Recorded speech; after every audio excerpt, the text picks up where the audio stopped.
నమస్తే, welcome to Andhra times. ఇప్పుడు headlines చూద్దాం. గుంటూరు లోక్సభ స్థానం నుంచి అంబటి రాయుడు పోటీ. కెనడాలో హిందూ వ్యాపారిపై కాల్పులు, భయాందోళనలో హిందూ సమాజం.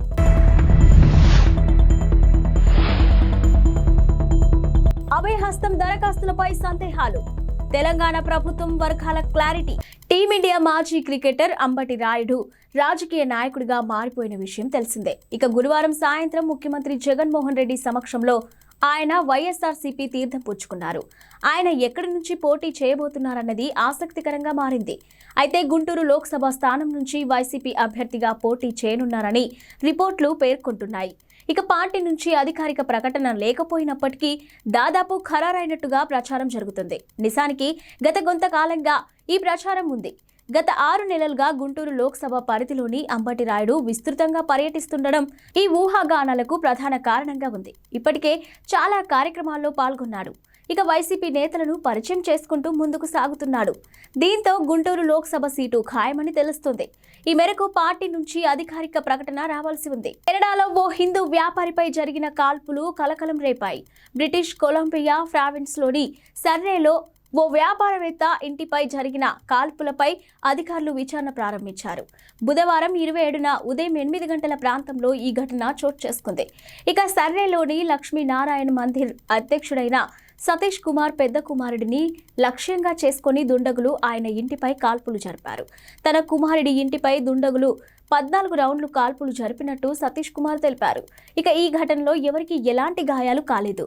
ఇల్లు మాత్రం తూటారంధ్రాలతో నిండిపోయింది. ఇక సమాచారం అందుకున్న పోలీసులు వెంటనే ఘటనా స్థలానికి చేరుకొని కొన్ని గంటల పాటు అక్కడే ఉండి ఆధారాలను పరిశీలించారు. ఇక ఇటీవల కాలంలో కెనడాలో హిందూ కమ్యూనిటీ ఆధారంగా చేసుకుని జరుగుతున్న దాడులు అధికమయ్యాయి. ఇక పలు ప్రాంతాల్లో హిందూ ఆలయాలను దుండగులు ధ్వంసం చేశారు. వీటి వెనుక ఖలిస్తానీ గ్రూపులు ఉన్నాయన్న ఆరోపణలు ఉన్నాయి.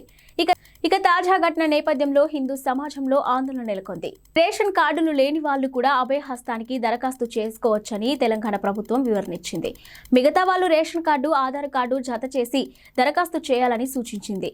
ఇక ఈ క్రమంలో అనేక మంది కొత్త రేషన్ కార్డులకు దరఖాస్తు చేసుకోవడంతో పాటు అభయహస్తం గ్యారంటీలకు అప్లై చేసుకుంటున్నారు.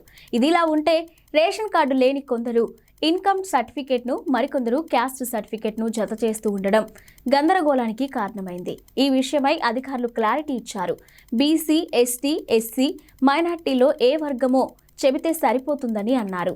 ఇక క్యాస్ట్ సర్టిఫికేట్, ఇన్కమ్ సర్టిఫికేట్ అవసరం లేదని తెలిపారు. మరోవైపు అభయహస్తం అప్లికేషన్లు అందుబాటులో లేవంటూ కొందరు ఆగ్రహం వ్యక్తం చేశారు. జిరాక్స్ సెంటర్ల వాళ్ళు అప్లికేషన్ అమ్ముకుంటున్నట్టు కూడా ఆరోపించారు.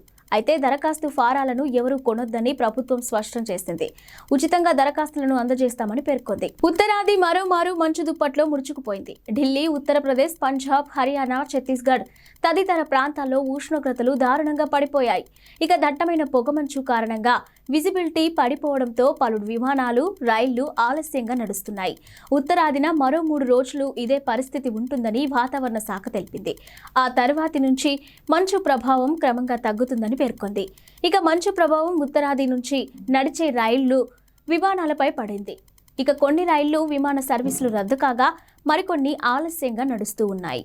ఇక ఢిల్లీ, హౌరా మధ్య నడిచే దేశ రాజధాని ఎక్స్ప్రెస్ సహా డజన్ల కొద్ది రైళ్లు 10 నుంచి 12 గంటల పాటు ఆలస్యంగా నడుస్తున్నాయి. ఇక విమాన పరిస్థితి కూడా ఇందుకు భిన్నంగా లేదు.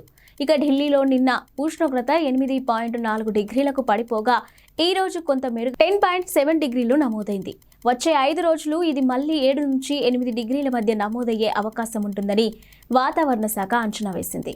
ఇక నిన్న దేశంలో సాధారణం కంటే కొద్దిగా ఎక్కువ ఉష్ణోగ్రత 21.4 డిగ్రీల ఉష్ణోగ్రత నమోదైంది. ఇజ్రాయెల్ హమాస్ యుద్ధం కారణంగా సామాన్యులు కడగల్ల పాలవుతున్నారు. ఇక ఇటీవల గాజాలోని 4 పిల్లలకు జన్మనిచ్చిన ఓ మహిళ వారికి కావలసిన సదుపాయాలను కల్పించలేక తల్లడిల్లిపోతుంది. ఇజ్రాయెల్ పై అక్టోబర్ 7న హమాస్ దాడి జరిపిన కొన్ని రోజులకే ఇమాన్ తన పిల్లలు, భర్త, ఇతర కుటుంబ సభ్యులతో కలిసి బెయిట్ హమాన్లోని తన ఇంటిని వదిలి సురక్షిత ప్రాంతానికి బయలుదేరింది.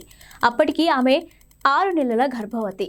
ఇక రవాణా సదుపాయం కోసం వెతుకుతూనే ఆమె 5 కిలోమీటర్ల మేర దూరంలో జబాలియా శరణార్థ శిబిరానికి కాలినడకన చేరుకుంది. ఆ తర్వాత దక్షిణాన ఉన్న మరో సురక్షిత ప్రాంతానికి వెళ్లాలనేది ఆమె ఆలోచన. ఇక గర్భవతి అయి ఉండి ఆమె ఇంత దూరం కాలినడకన ప్రయాణించడంతో ఆమె ప్రెగ్నెన్సీపై ప్రభావం పడింది. డిసెంబర్ 18న ఇమాన్ సిజేరియన్ ద్వారా 4 పిల్లలకు జన్మనిచ్చింది. ఆ తర్వాత బరువు తక్కువగా పుట్టిన ఓ శిశువు మినహా ఇమాన్ ఆమె పిల్లలను ఆసుపత్రి వర్గాలు పంపించేశాయి. ఇక యుద్ధంలో గాయపడిన వారికి చికిత్స అందించడం కోసం ఆమెను పంపించక తప్పలేదు. ఇక ప్రస్తుతం ఇమాన్ స్థానికంగా ఉన్న ఓ స్కూల్లో ఏర్పాటు చేసిన శరణార్థుల శిబిరంలో ఆశ్రయం పొందింది. అపరిశుభ్ర దుర్గంధ భూయిష్ట వాతావరణంలోని నవజాత శిశువులను ఆలన పాలన చూస్తుంది. అయోధ్యలో కొత్తగా నిర్మించిన విమానాశ్రయానికి రామాయణ ఇతిహాసాన్ని రచించిన కవి మహర్షి వాల్మీకి పేరు పెట్టారు. మహర్షి వాల్మీకి ఇంటర్నేషనల్ ఎయిర్పోర్ట్ అయోధ్యాధామ్గా నామకరణం చేశారు. ఈ మేరకు గతంలో ఉన్న పేరు మర్యాద పురుషోత్తం శ్రీరామ్ అయోధ్య అంతర్జాతీయ విమానాశ్రయంను మార్చారు. కాగా ప్రధానమంత్రి నరేంద్ర మోదీ రేపు శనివారం ఈ ఎయిర్పోర్ట్ను ప్రారంభించనున్నారు. జనవరి 22న అయోధ్య రామాలయంలో మహా సంప్రోక్షణ కార్యక్రమానికి ముందే ఈ ఎయిర్పోర్ట్లో సేవలు ప్రారంభం కానున్నాయి.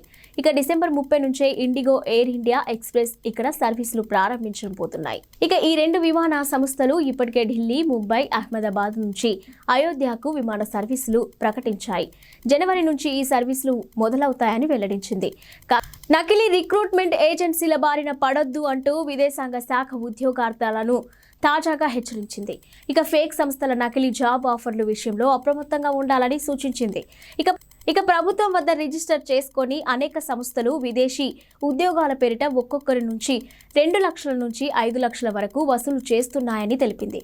వాట్సాప్, ఫేస్బుక్ ద్వారా కాల్స్, మెసేజీలతో బాధితులను ట్రాప్ చేసి ఏజెన్సీలను పట్టుకోవడం కష్టంగా మారిందని కూడా పేర్కొంది. ఇక ఈ ఫేక్ ఏజెన్సీలు ఉద్యోగార్థులను విదేశాలకు తరలించి ప్రమాదకర వృత్తుల్లోకి దించుతాయని విదేశాంగ శాఖ పేర్కొంది. ఇక తూర్పు ఐరోపా దేశాలు, గల్ఫ్ కంట్రీస్, సెంట్రల్ ఏషియన్ దేశాలు, ఇజ్రాయెల్, కెనడా, మయన్మార్ తదితర దేశాల్లో నకిలీ రిక్రూట్మెంట్ ఏజెన్సీల మోసాలు వెలుగు చూస్తున్నాయని పేర్కొంది. ఇమిగ్రేషన్ యాక్ట్ 1983 ప్రకారం ప్రభుత్వం వద్ద రిజిస్టర్ అయ్యే సంస్థలు తమ సేవలకు గాను 30,000 రూపాయల ఫీజును 18% జీఎస్టీలో తీసుకుంటాయని వివరించింది. నకిలీ సంస్థలపై కఠిన చర్యలు తప్పవని కూడా హెచ్చరించింది. తుఫాను గాలుల కారణంగా ల్యాండింగ్లో అటు ఇటు ఊగిపోయిన ఓ విమానం వీడియోను నెటిజన్లు ఆశ్చర్యపోయేలా చేస్తుంది. ఇక లండన్లోని హీత్రూ ఎయిర్పోర్ట్లోని ఈ ఘటన చోటు చేసుకుంది. బుధవారం గెరెట్ తుఫాన్ కారణంగా బ్రిటన్ అతలాకుతలమైంది. 70 మైళ్ల వేగంతో గాలులు వీస్తూ ఉండటంతో పలు విమాన, రైలు సర్వీసులు రద్దయ్యాయి. ఈ క్రమంలోనే అమెరికన్ ఎయిర్లైన్స్కు చెందిన బోయింగ్ 777 విమానం తుఫాను గాలుల మధ్య ల్యాండ్ అయ్యే సమయంలో ఇబ్బందులు ఎదుర్కొంది. ఇక రన్వేపై దిగే క్రమంలో విమానం రెక్కలు అటు ఇటు కదులుతూ దాదాపు నేలను తాకినంత పని చేశాయి. అయితే పైలట్ చాకచక్యంగా వ్యవహరించి విమానాన్ని సురక్షితంగా కిందకు దింపారు. టీడీపీ అధినేత చంద్రబాబు ఇవాళ కుప్పం పర్యటనకు ముందు బెంగళూరు వెళ్లిన సంగతి తెలిసిందే. ఈ సందర్భంగా ఆసక్తికర దృశ్యం కనిపించింది.